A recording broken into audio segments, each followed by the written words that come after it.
Shri C P John, നോക്കൂ, നമ്മൾ ഒരു നിർണായക തെരഞ്ഞെടുപ്പിലേക്ക് പോവുകയാണ്. കേന്ദ്ര ബജറ്റ് അവതരിപ്പിച്ചു, BJP പ്രതിനിധി ഇവിടെ കാര്യങ്ങൾ വിശദീകരിച്ചു. 2 ദിവസം മുൻപ് സംസ്ഥാന ബജറ്റ് അവതരിപ്പിച്ചു. CPM പ്രതിനിധിയും പറഞ്ഞു ഈ 2 ബജറ്റുകളും ജനപ്രിയ പ്രഖ്യാപനങ്ങൾ കൊണ്ട് ആ രീതിയിൽ ശ്രദ്ധ നേടിയ ബജറ്റുകളല്ല എന്നത് നമുക്ക് മനസ്സിലാകും.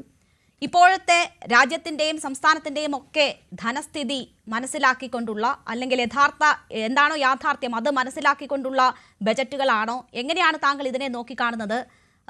മറ്റൊരു തരത്തിലും ജനപ്രിയ പ്രഖ്യാപനങ്ങളിലേക്ക് ചിന്തിക്കാനോ നോക്കാനോ പറ്റാത്ത വിധം സാമ്പത്തികമായി പ്രശ്നങ്ങൾ നേരിടുന്നോ സംസ്ഥാനവും രാജ്യവും?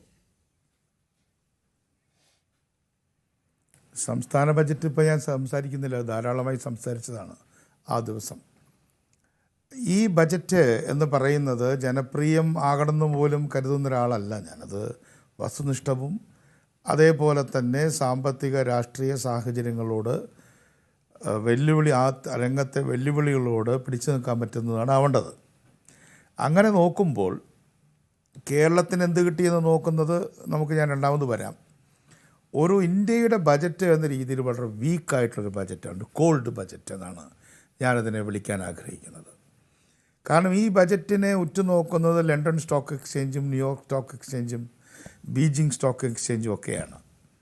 ഇന്ന് നമുക്ക് സ്റ്റോക്ക് എക്സ്ചേഞ്ചിൽ കാണാൻ കഴിഞ്ഞത് ബോംബെ ലോകത്തെ പ്രധാനപ്പെട്ട ഒരു സ്റ്റോക്ക് എക്സ്ചേഞ്ചാണ്. അവിടെ വൻ തകർച്ചയാണ് ഉണ്ടായത്. ഞായറാഴ്ചയായിട്ട് പോലും അവർ തുറന്നിരുന്നു. വലിയ തകർച്ചയാണ് ഉണ്ടായത്. അപ്പോൾ ടേസ്റ്റ് ഓഫ് ദ ഫുഡിങ് എന്ന് പറയുന്നത് ഈ ഇന്ത്യ ഗവൺമെൻറ് എന്തോ ഒരു പ്രശ്നത്തിലായിരിക്കുന്നു. അവർക്ക് നല്ല ഒരു ഹോട്ട് ബജറ്റ് അവതരിപ്പിക്കാൻ പറ്റിയിട്ടില്ല. അവർക്ക് എന്തോ കാര്യമായിട്ടുള്ള പ്രശ്നമുണ്ട്. നേരത്തെ സമ്പത്ത് പറഞ്ഞ ഇൻഡിക്കേറ്റേഴ്സിനെ വളരെ ശ്രദ്ധിക്കേണ്ടതാണ്. അവർക്ക് 56% നിന്ന് 55% കുറയ്ക്കാൻ കഴിഞ്ഞിട്ടുണ്ടെങ്കിലും അവരുടെ ഡെറ്റ് GDP റേഷ്യോ വളരെ ഹൈ ആണ്. അതുപോലെ ലോകത്ത് മുഴുവൻ ഫിസ്ക്കൽ ഡെഫിസിറ്റ് GDPയുടെ 3% താഴെ ആവണം, 3% മാക്സിമം ആണ്, അതിലേക്ക് പോകാൻ പാടില്ല എന്നൊക്കെ പറഞ്ഞു. നമ്മളിപ്പോൾ 3.8% കേരളത്തിലുണ്ട്.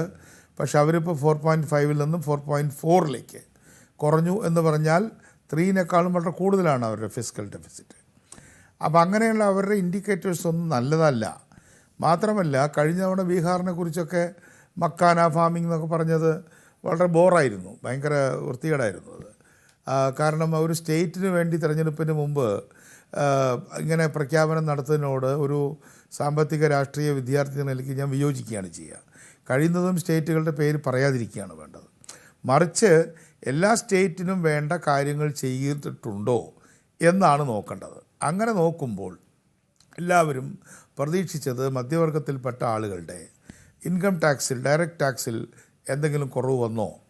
ഡയറക്റ്റ് ടാക്സിൽ യാതൊരു കുറവും വന്നിട്ടില്ല. ഇൻകം ടാക്സ് അടയ്ക്കുന്ന ഇടത്തരക്കാരും ചെറിയ ശമ്പളം മേടിക്കുന്നവരും അവർ വളരെ പ്രതീക്ഷയോടുകൂടെ കാത്തിരുന്നു, ഒന്നും സംഭവിച്ചില്ല. 2, എല്ലാ സ്റ്റേറ്റുകൾക്കും ബാധകമായിട്ടുള്ളതാണ് തൊഴിലുറപ്പ് പദ്ധതി. അതിൻ്റെ ഡീറ്റെയിൽ ബജറ്റ് വരുമ്പോൾ, അല്ലെങ്കിൽ അതിൻ്റെ അതിൻ്റെ പേപ്പേഴ്സ് കിട്ടുമ്പോൾ നമുക്ക് അത് മനസ്സിലാക്കാൻ കഴിയും. എങ്കിലും ഇന്നിപ്പോൾ ഞായറാഴ്ച ആയതുകൊണ്ട് എല്ലാ പ്രിൻ്റ് ഔട്ടുള്ളതെന്ന് എനിക്ക് എൻ്റെ കയ്യിൽ കിട്ടിയിട്ടില്ല. അപ്പോൾ തൊഴിലുറപ്പ് പദ്ധതിയെക്കുറിച്ച് ഈ ബജറ്റ് മൗനം പാലിച്ചു. ബജറ്റ് ഡോക്യുമെൻറ്റിലുണ്ടാവും, പക്ഷേ എത്ര കോടിയാണ് കൊടുക്കുന്നത്? 45,000 നിന്ന് എത്ര കൂടിയോ കുറഞ്ഞോ? അതേപോലെ തന്നെ SC/ST വിഭാഗങ്ങൾക്ക് എത്രയാണ് കൊടുത്തത്, എത്രയാണ് ഇത്തവണ കൊടുത്തത്, എത്രയാണ് കൂട്ടിക്കൊടുത്തത്, ഇത്തരത്തിലുള്ള കാര്യങ്ങൾ. അതേപോലെ തന്നെ ഹൗസിങ്ങിന് എത്രയാണ് പാവപ്പെട്ടവരുടെ ഹൗസിങ്ങിന് എന്തെങ്കിലും പ്രയോജനമുണ്ടായോ? കർഷകരുടെ കടങ്ങൾ, അതാണല്ലോ ഒരു വലിയ പ്രശ്നം, അതിലെന്തെങ്കിലും ഇളവുണ്ടോ? MSMEകൾ, തകർന്നുപോയ MSMEകൾ അവർക്കെന്തെങ്കിലും ആശ്വാസമുണ്ടോ? അത്തരത്തിലുള്ള പോളിസി കാര്യങ്ങളാണ് ബജറ്റിൽ നിന്ന് ഞാൻ പ്രതീക്ഷിക്കുന്നത്. അതാണ് കേന്ദ്ര ഗവൺമെൻറ് ചിദംബരമുള്ള സമയത്തും പ്രണാബ് മുഖർജിയുള്ള സമയത്തുമൊക്കെ ഒരു ബജറ്റിൽ കൂടെയാണ് നമുക്കറിയാം തൊഴിലുറപ്പ് പദ്ധതിയുടെ കാര്യങ്ങളും അതേപോലെ തന്നെ കടമെഴുതി തള്ളിയതുമൊക്കെ പറയുകയും ഇന്ത്യയുടെ ഇക്കോണമിയെ ഒരു വലിയ തുറവിയിലേക്ക് തുറന്നു വിട്ടത് നമ്മുടെ മൻമോഹൻ സിംഗിൻ്റെ ബജറ്റ് പ്രസംഗം, ചിദംബരത്തിൻ്റെ, പ്രണാബ് മുഖർജിയുടെയൊക്കെ ആ ബജറ്റ് പ്രസംഗങ്ങളാണ്. ലോകം മുഴുവൻ ഉറ്റുനോക്കുകയാണ്. ഇപ്പോൾ ലോകത്തെ ഏറ്റവും വലിയ ജനസംഖ്യയുള്ള രാജ്യമായിട്ടുള്ള ആദ്യത്തെ ബജറ്റാണത്.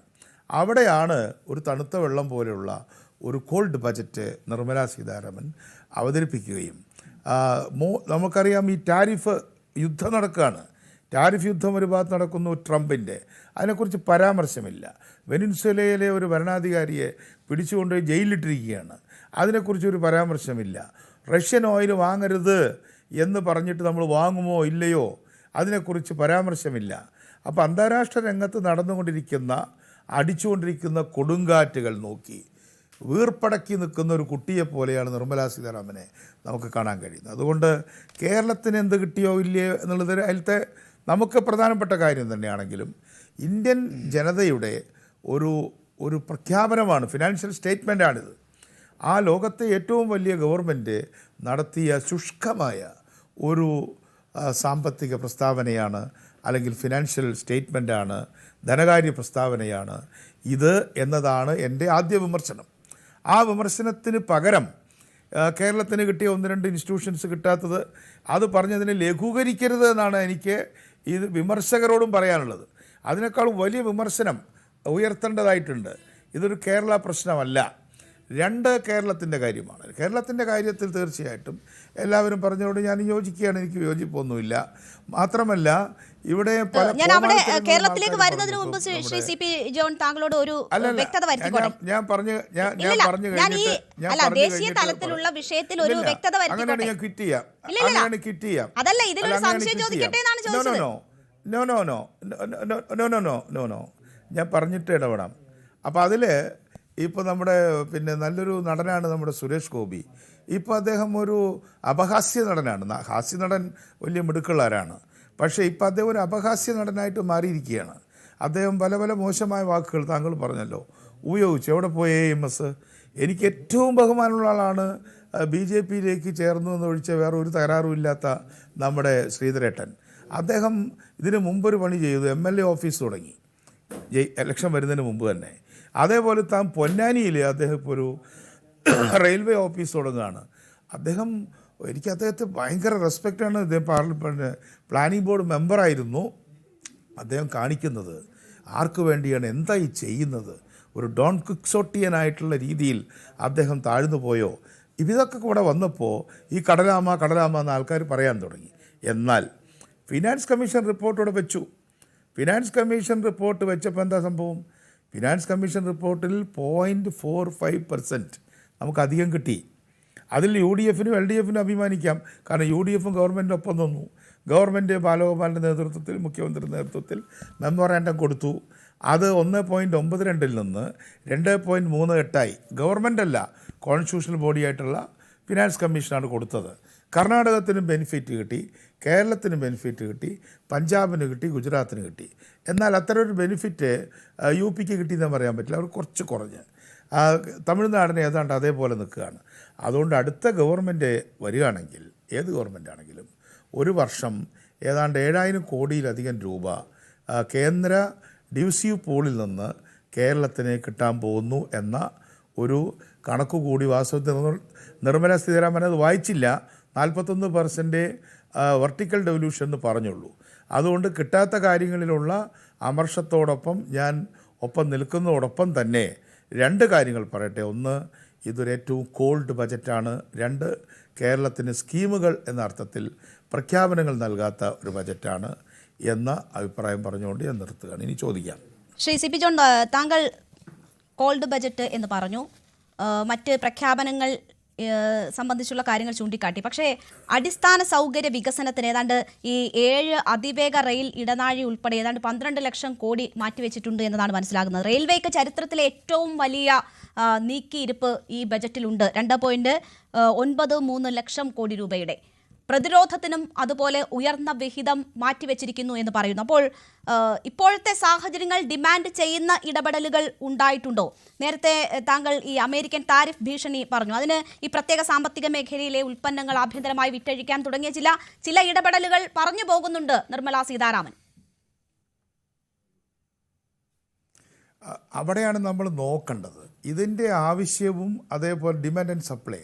നമ്മുടെ നാട്ടിലെ ചെമ്മീൻ പീൽ ചെയ്യുന്ന തൊഴിലാളികൾ മുതൽ, ചെമ്മീൻ പിടിക്കാൻ പോകുന്ന ആളുകൾ മുതൽ, അത് വിൽക്കുന്ന ആളുകൾ മുതലുള്ള ഫിഷറി സെക്ടർ, അതേപോലെ ടെക്സ്റ്റൈലിനെ കുറിച്ച് നിർമ്മലാ സീതാരാമൻ സാമാന്യമായിട്ടൊക്കെ പറഞ്ഞിട്ടുണ്ട്.